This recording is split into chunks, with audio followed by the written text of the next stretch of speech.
Saya ingin mengucapkan ribuan terima kasih kepada Timbalan Yang Di-Pertua kerana diberi peluang untuk membahas belanjaan 2014. Saya bersyukur kerana diberi peluang untuk memaklumkan kepada ahli Dewan yang mulia ini bahawa rasionalisasi subsidi dan GST akan berpengaruhi pilihan kehidupan ramai dan menentukan nasib rakyat Malaysia yang paling lemah dan miskin. Lebih penting lagi, ia akan mengganggu perpaduan sosial dan memisahkan rakyat kepada golongan kaya dan miskin, dan mereka yang akan menerima subsidi tunai ini diabaikan.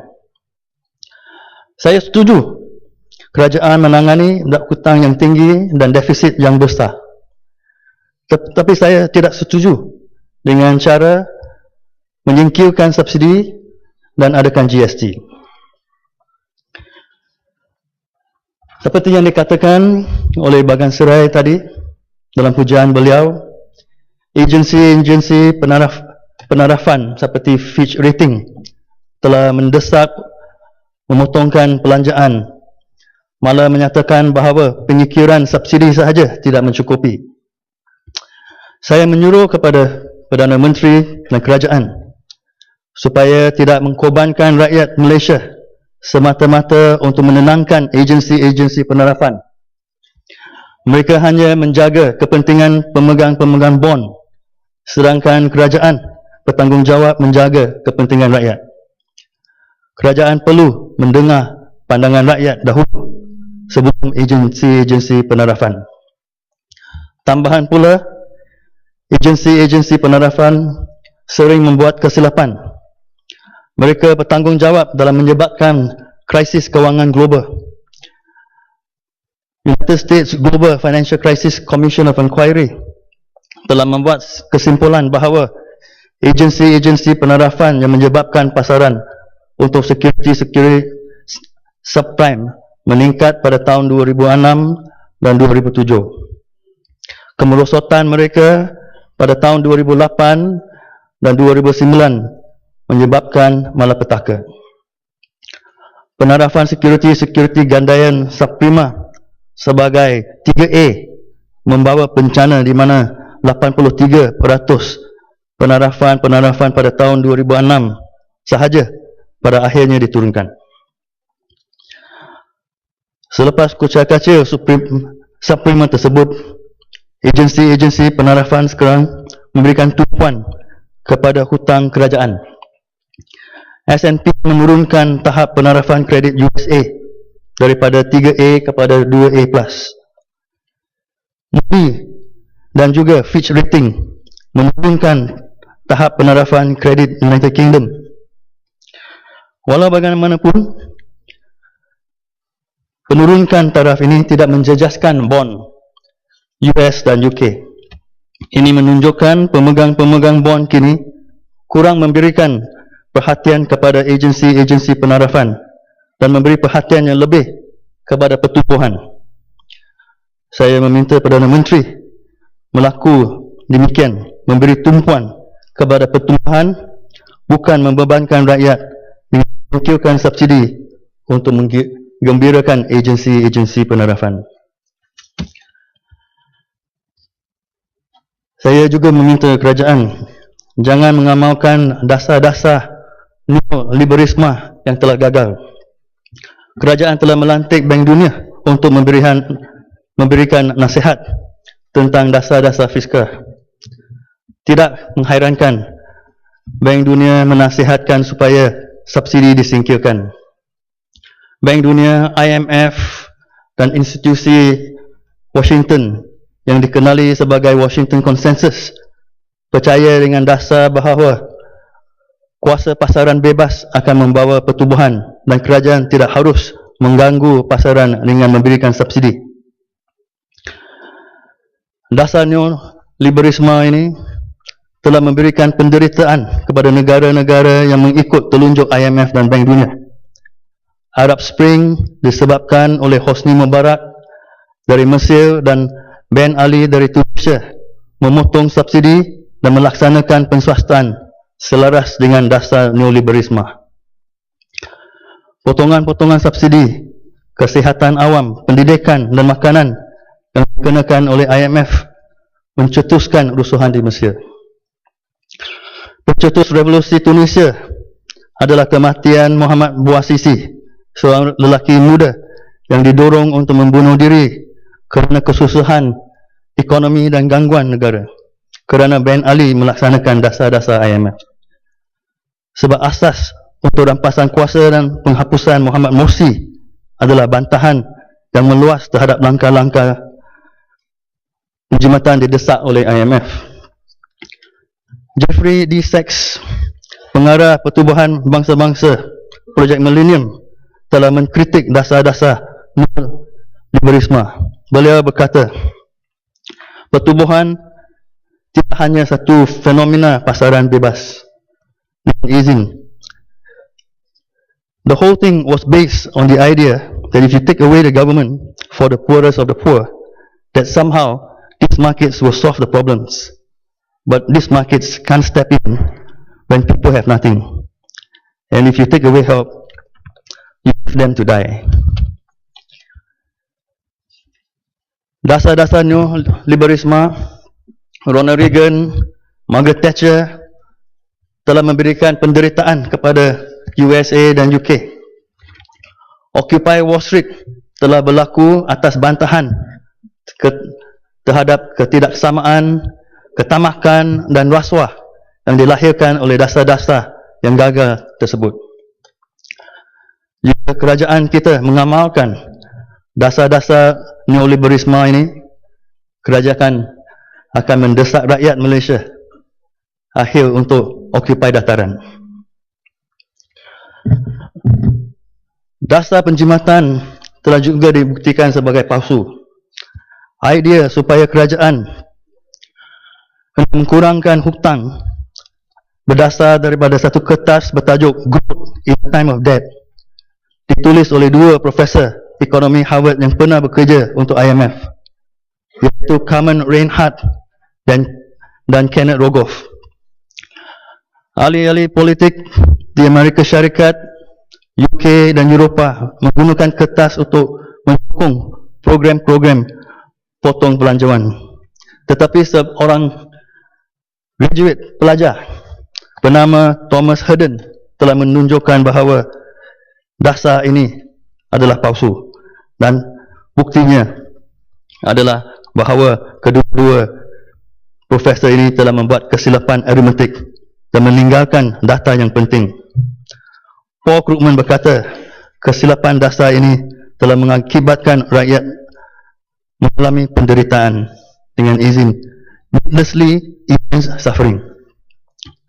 Saya juga menjuru kepada kerajaan, jangan kita needlessly immense suffering kepada rakyat kita.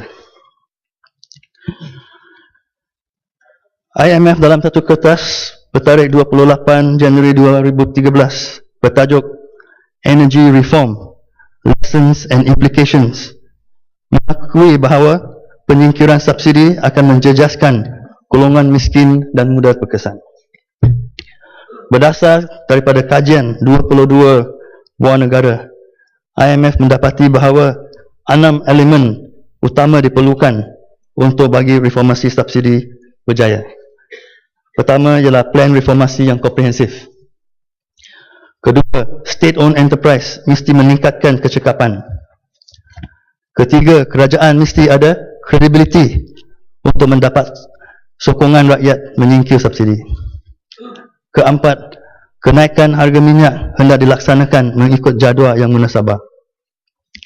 Kelima, langkah-langkah cekap hendak diadakan untuk melindungi golongan miskin yang disasar. Dan keenam, perubahan institusi harus diadakan supaya harga minyak tidak menjadi isu politik. Kita melihat cadangan rasionalisasi subsidi kerajaan pada dalam bajet ini tidak memenuhi syarat-syarat utama IMF. Pertamanya, kita tidak ada rancangan perubahan subsidi yang komprehensif. Kedua, subsidi minyak dan gula bukan sebab kerajaan adakan defisit fiskal. Rancangan perubahan subsidi tidak akan menangani defisit fiskal kerana punca asal usul atau dengan izinnya root cause tidak ditangani. Defisit fiskal adalah disebabkan oleh perbelanjaan operasi yang semakin meningkat pada kadar 10% setahun, manakala pertumbuhan pendapatan hanya adalah 8%. Lebihan perbelanjaan operasi tidak mencukupi untuk menampung perbelanjaan pembangunan yang telah meningkat pada kira-kira 36.2 bilion setahun daripada 1998 hingga 2011. Ini menyebabkan defisit daripada 1.8% kepada 7%. Antara masalah besar ialah kita mengadakan perkhidmatan awam yang terlalu besar. Sebilangan pekerja memilih kerajaan sebagai majikan pilihan terakhir kerana gagal mendapatkan kerja di sektor swasta.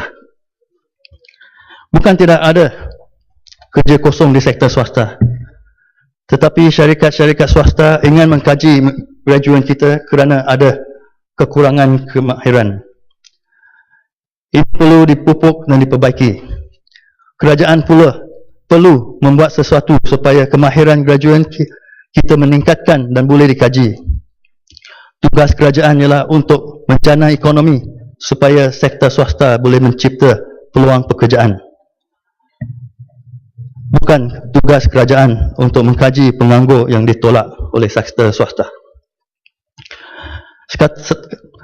Perkara yang lain ialah pembaziran dan ketidakkecepatan. Setiap tahun, Ketua Audit Negara telah melaporkan tentang pembaziran, ketidakkecukupan, bayaran yang tidak sepatutnya dan salah takbir jabatan dan agensi kerajaan.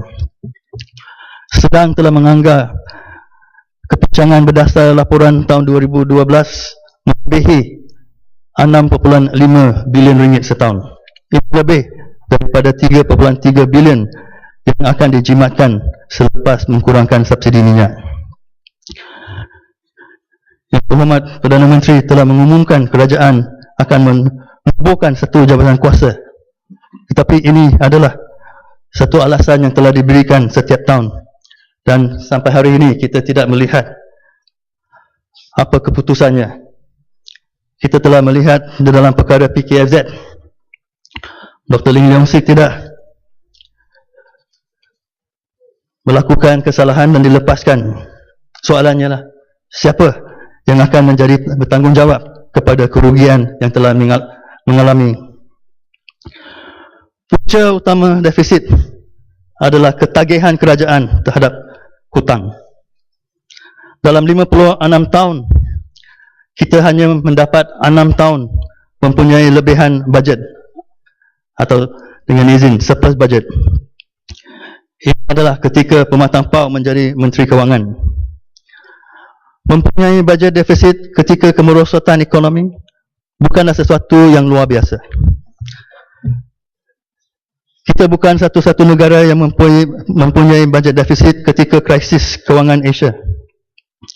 Bezanya ialah selepas krisis berakhir, kita terus mempunyai bajet defisit, sedangkan Korea Selatan dan Thailand kembali mempunyai surplus bajet.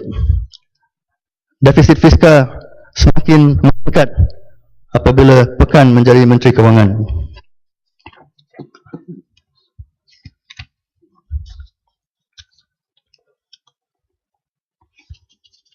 Kerugian adalah sebab 3 punca. Pertamanya ialah pada tahun 1971, kerajaan melancarkan dasar ekonomi baru. Negara kita mengadakan 1,158 state-owned enterprise untuk mencapai objektif DP. Tetapi selain daripada Petronas, syarikat-syarikat yang lain tidak mengadakan keuntungan dan hanya menghabiskan sumber awam. Contoh ialah Pewaja. Dan walaupun Eric Chia telah dilepaskan dari pendakwaan jenayah laporan audit mengesahkan penyalahgunaan wang dan terdapat asas untuk guaman difahamkan untuk menuntutkan kerugian. Tetapi sehingga hari ini kerajaan tidak buat demikian. Yang kedua ialah tentang penswastaan yang dibawa konsep payung.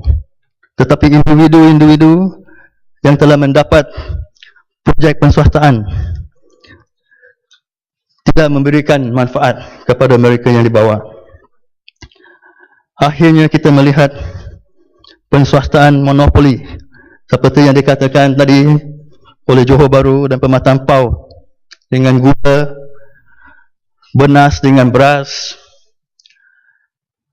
Proton dengan ada kereta di mana kita mengadakan duty excise yang tinggi, hari ini telah diswastakan, tetapi cukai tidak diturun dan rakyat hendak membayar. Bekas CEO TNB Ani Arub menggambarkan kontrak-kontrak penswastaan seperti diberikan kepada IPP sebagai tidak adil dan tidak musabah terhadap TNB dan orang awam. Fasa yang ketiga ialah bila kerajaan diminta untuk memberikan bail-out kepada syarikat-syarikat yang diswasta.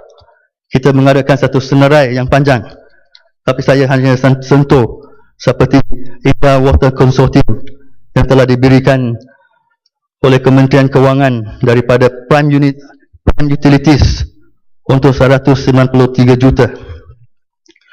Petronas memperoleh 1 bilion ringgit aset daripada konsortium perkapalan Berhad.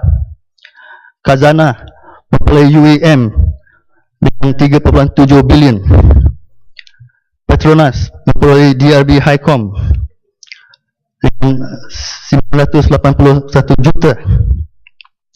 Kementerian Kewangan memperoleh balik emas daripada Tajuddin Ramli dengan jumlah 1.8 bilion dengan RM8 satu saham apabila harga pasaran hanya RM3.60. Kerajaan menubuhkan prasarana untuk mengambil alih sistem LRT daripada Star, Putra serta KL Monorail dan bas intrakota. Prasarana tidak mampu membayar bon dan akhirnya kerajaan terpaksa menebus bon di antara 2006 dan 2008. Masih ada 9.1 bilion bon yang hendak dibayar. Pada masa yang dulu, dikatakan satu rahsia terbuka bahawa beberapa individu adalah proksi UMNO. Tetapi hari ini kita ada testimoni di mahkamah, keterangan, bukti dan juga saksi yang telah memberikan testimoni. Dan kita melihat bahawa Tajuddin Ramli telah berkata beliau adalah proksi UMNO, dan walaupun kerajaan telah mendapat penghakiman sejumlah 589 juta, tetapi mereka telah mengadakan satu out of court settlement. Halim Saad juga telah memfailkan satu tuntutan di mahkamah tentang perkara di UAM Renung yang menunjukkan bahawa syarikat itu telah memberikan kontrak yang harga tinggi oleh kerajaan. Satu kes lagi ialah Khalid Ahmad, bekas pengarah Real Mile yang telah memperolehi penghakiman tentang penjualan saham Real Mile sebanyak 5%. Bukti dan keterangan mahkamah menunjukkan bahawa 90% saham Real Mile dimiliki oleh UMNO. Kesemua syarikat ini mengadakan keuntungan yang besar daripada kontrak-kontrak kerajaan. Dan apabila mereka mengadakan masalah kewangan, kerajaan telah selamatkan mereka dengan bail-out.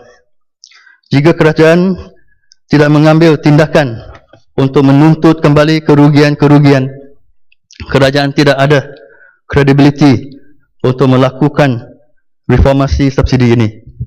Orang awam akan melihat bahawa beban tentang kerugian ini dihantar dan dipindah kepada orang awam. IMF juga telah menasihat supaya penghapusan subsidi dilakukan secara peringkat. Peringkat bukan bermakna peringkat masa.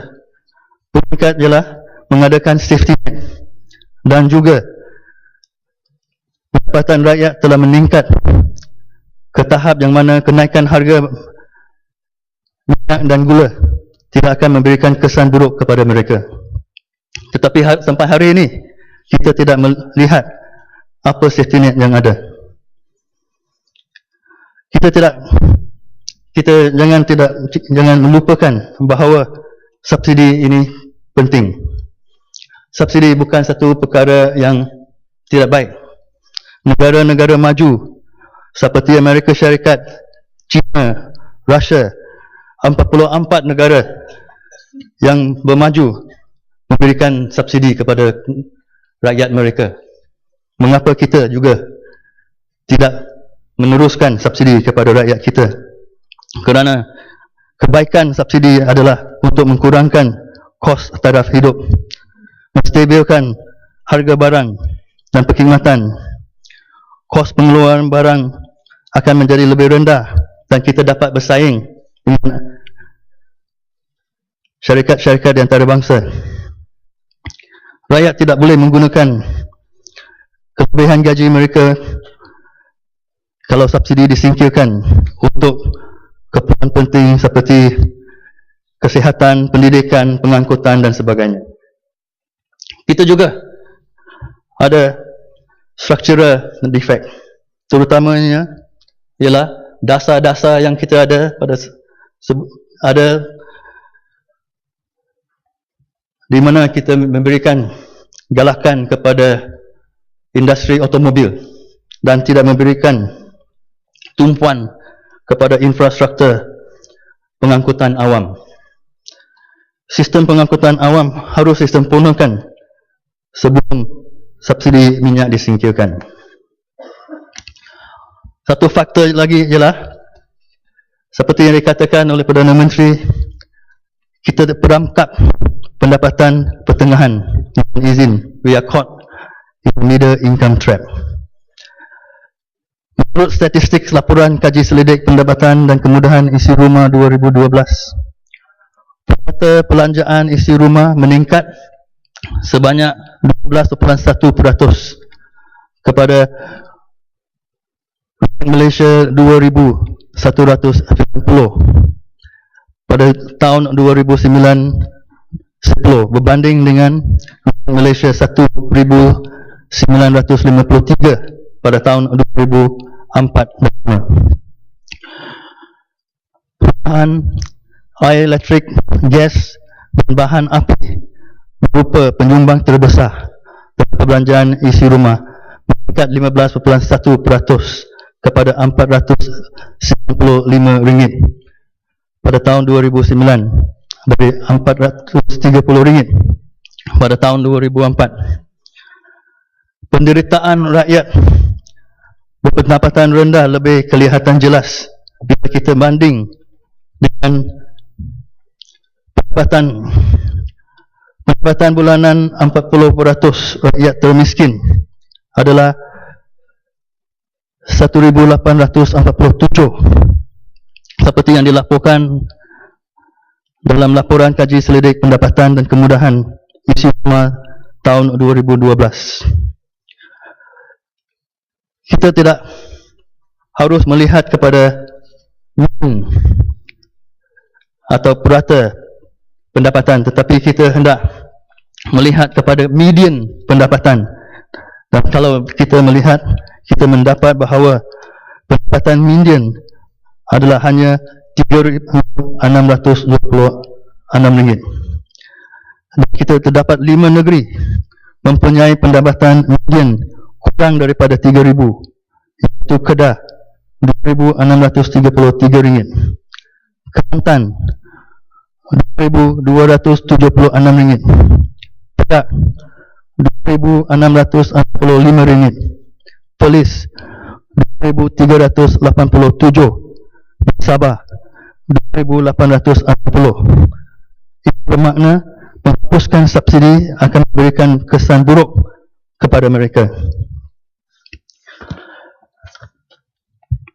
Kerajaan telah bercadangkan bahawa subsidi digantikan dengan BRIM, dengan bayaran tunai kepada pendapatan yang kurang 3,000 sampai 4,000. Tetapi cara memberikan subsidi ini ada juga masalah. Terutamanya masalah pentadbiran, iaitu administrative cost adalah tinggi. Juga kos peribadi kerana mereka yang berlayak hendak berbaris menunggu mensempurnakan borang, mendapatkan sijil dan balik, juga tunggu untuk mendengar hujah-hujah sebelum mereka diberikan voucher dan balik baris lagi di dalam bank. Ini mengambilkan masa, lost man hours. Kita juga ada masalah tentang kelayakan kerana golongan yang rendah di Malaysia tidak ada payslip. Kebanyakan mereka adalah buruh, penjajah, perniagaan kecil, dan mereka tidak ada dokumen yang dihendaki. Mereka telah dicicirkan di dalam BRIM 1 dan 2 dan mereka akan dicicirkan lagi kalau kita mengadakan bayaran BRIM 3 untuk mengganti subsidi. Amartya Sen, pakar ekonomis, telah berkata bahawa cara mengadakan subsidi tersasar ada beberapa masalah. Pertamanya, penyelewengan maklumat. Mereka yang tidak layak akan berpura-pura dengan memberikan informasi yang salah. Kedua, penyelewengan insentif.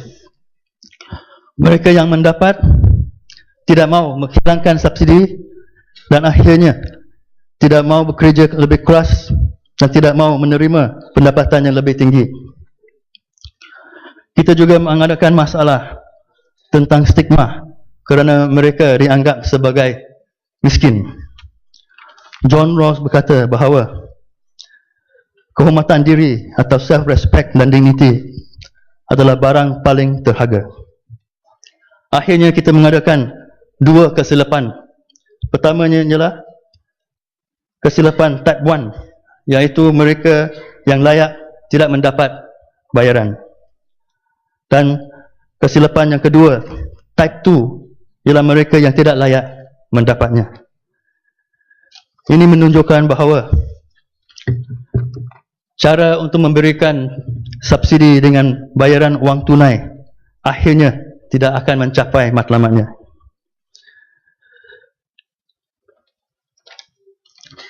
Hujah yang lagi 2 minit. Hujah yang terbesar. Hujah yang terbesar ialah bahawa orang rakyat kaya akan mendapat.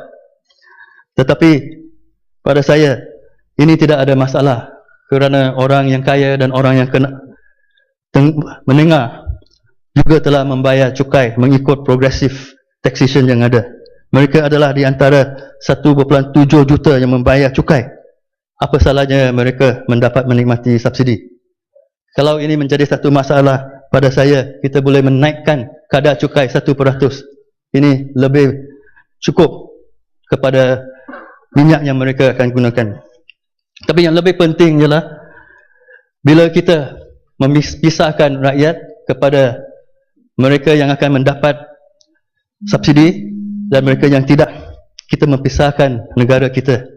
Kita sudah mengadakan Bumi Putra dengan non-Bumi Putra. Kita sudah ada Islam dan non-Islam. Dan hari ini kita akan mengadakan BRIM dan non-BRIM. Dan kalau kita mengadakan dasar bahawa mereka yang kaya cukup wang dan perkhidmatan kerajaan ditarik balik, ini akan menggunakan hujah ini untuk mentarikkan yuran kepada sekolah, kepada hospital dan perkhidmatan yang lain. sampai akhirnya mereka yang kaya dan menengah hendak membayar security guard untuk menjaga keselamatan mereka, mengadakan lampu jalan sendiri kerana mereka adalah kaya. Ini bukan tujuan satu kerajaan, kerana pada akhirnya kerajaan hendak memberikan perkhidmatan kepada semua tanpa kira kelas, agama atau bangsa. Tentang GST, yang penting ialah akhirnya pihak miskin. Ya, masa saya yang jaga. Ya. Ada tugas Datuk yang speaker. Datuk ni Kalau betul saya- sebenarnya masa 20 minit ke 30 minit ke ataupun ni 30 macam dah minit, sejak? 30 minit. 30 minit. Ya. 30 minit bila saya akan habiskan. Nah, sekarang Iaitu baru habis.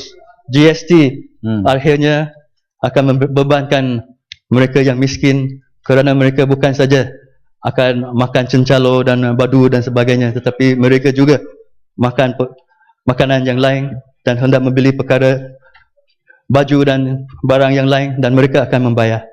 Kita melihat di Britain di mana mereka mengadakan VAT, golongan yang termiskin membayar 37% pendapatan mereka untuk VAT. Ini menunjukkan beban. Akhirnya saya hendak ucapkan terima kasih kepada Perdana Menteri memberikan peruntukan kepada membina balai polis di Bandar Country Home. Mereka telah tunggu 15 tahun. Di mana dalam 15 tahun ini kita hanya mengadakan 8 anggota polis menjaga 60 penduduk. Ini sungguh melegakan. Tetapi kita ada satu masalah yang akhirnya, iaitu unit penyelarasan pelaksanaan. Mereka telah menggunakan dana yang sepatutnya hendak diberikan 15 minit lebih. 30 saat. Apa yang jadi ialah UPP sebelum pilihan raya menturapkan jalan di Selayang. Ini bukan masalah. Tetapi mereka menturapkan juga pilih bomba. Jumlahnya lebih daripada 120. Dan bila kita mengadakan satu kebakaran, bomba mengadakan masalah kerana tidak dapat menggunakan pilih yang ada kerana telah diturap.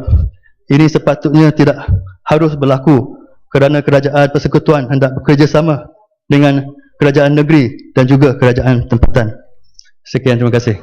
Ya, ada-ada Yang Mohd, saya faham Yang Mohd